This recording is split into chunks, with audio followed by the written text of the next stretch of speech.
समर्थांचे शंभूराजांना पत्र. सज्जनगडाचे लक्ष रायगडाकडे होतेच. गृहकलहाचा हा स्फोट साऱ्या महाराष्ट्राला दुःखदायकच होता. शिवरायांच्या निधनानंतर स्वकीयांचे एवढे विकोपाला गेलेले होते की विचारूच नका. त्याचबरोबर वेगवेगळे हेवे दावे समर्थांना अस्वस्थ करीत होते. अशा बिकट प्रसंगात शंभूराजांना प्रेरणा देत समर्थांना आवश्यक वाटले. एक उत्कृष्ट मार्गदर्शन पत्र म्हणून या पत्रात अनन्यसाधारण महत्व आहे. पत्र असे आहे: अखंड सावधान असावे, दुष्टित कदापि नसावे, तजवीज करीत बसावे एकांतस्थळी. काही उग्रस्थिती सोडावी, सौम्यता धरावी, चिंता परावी लागावी अंतर्यामी. मागील अपराध क्षमावे, कारभारी हाती घ्यावे, सुखी करून सोडावे कामाकडे. पटांतील तुंबून घेना, तरी मग प्रवाह चालेना, तैसे जनांच्या मना कळले पाहिजे. जनाचा प्रवाह चालला म्हणजे कार्यभाग आटोपला, जन ठाई ठाई तुंबला म्हणजे खोटे. श्रेष्ठी जे जे मिळवेले त्यासाठी भांडत बैसले, मग जनाचे फावले गणिमासी.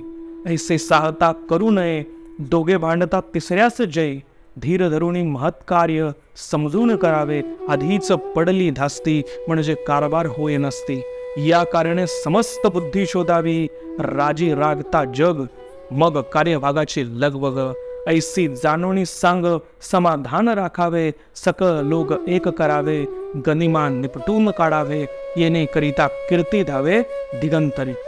आधी गाजवावे तडाके, तरी मग भूखंड धाके, ऐसे न करिता धक्के राज्यसी होती. समप्रसंग ओळखावा, राग निपटून काढावा, आला तरी कळून द्यावा जनामध्ये.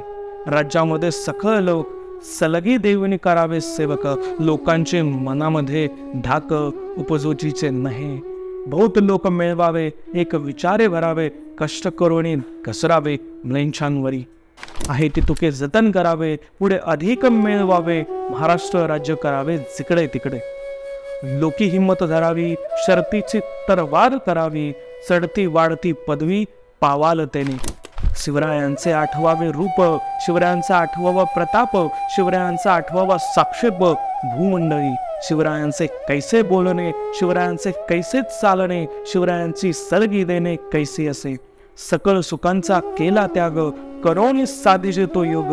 राज्य साधनाची लगबग कैसी केली, या होणी करावे विशेष. तरीच मनवावे पुरुष, या उपरी आता विशेष काय लिहावे. शिवरायांचे आठवावे, जीवित तृणवत मानावे, इहलोकी परलोकी उरावे कीर्तिरूपे. निश्चयाचा महामेरू, बहुत जनांचे आधारू, अखंड स्थितीचा निर्धारू, श्रीमंत योगी श्रीमंत योगी. या पत्रावरून शंभूराजांनी उग्रता धारण केली होती. त्यांनी कारभारांना अकारण शासन केले. दोघांच्या भांडणात तिसऱ्यांचा जय होतो म्हणून शंभूराजांनी भांडू नये, ते सावध नव्हते असे समर्थांना म्हणायचे नव्हते. तर शंभूराजांनी गांभीर्याने पुढे कसे वागावे याचे उत्तम मार्गदर्शन यात आहे. यात दोषारोपाचे हेतू नसून वैचारिक मार्गदर्शन आहे. असेच मार्गदर्शन त्यांनी शिवरायांनाही केलेले होते. समर्थांचे पत्र शंभूराजांनी मस्तकी धरले. आबासाहेबांप्रमाणेच समर्थांचे आपणाकडे लक्ष आहे या विचाराने त्यांचे नेत्र अश्रूंनी भरून आले. पत्र पुन्हा पुन्हा वाचून शंभूराजांनी आपल्या मनाशी काही निश्चय केला. अश्रू पुसून ते गंभीर बनले, अंतर्मुख बनले. समर्थांचे पत्र डिसेंबर 1681 आहे. शंभूराजांच्या हाती ते जानेवारी 1682 आरंभी पडले असावे. समर्थांना भेटण्यासाठी त्यांचा जीव अधीर झाला होता. राज्याभिषेक होऊन जेमतेम 1 वर्ष झालेले होते. सर्व कामे मार्गी लावून शंभूराजे समर्थ भेटीस निघणार होते. तोच दुर्दैवी वृत्त आले. माघ वद्य नवमी शके 1603 रोजी समर्थांनी श्रीराम असा शब्द उच्चारून इहलोकाचा निरोप घेतला. शंभूराजांनी समर्थांचा उत्तर कार्यासाठी विपुल द्रव्य देऊन रामचंद्रपंत अमात्य या सज्जनगडावर पाठवले.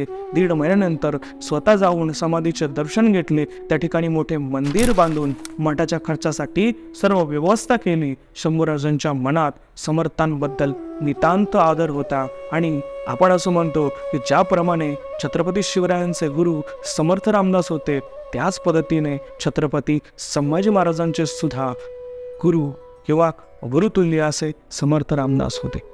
रामकृष्ण हरी. आजसाठी एवढंच.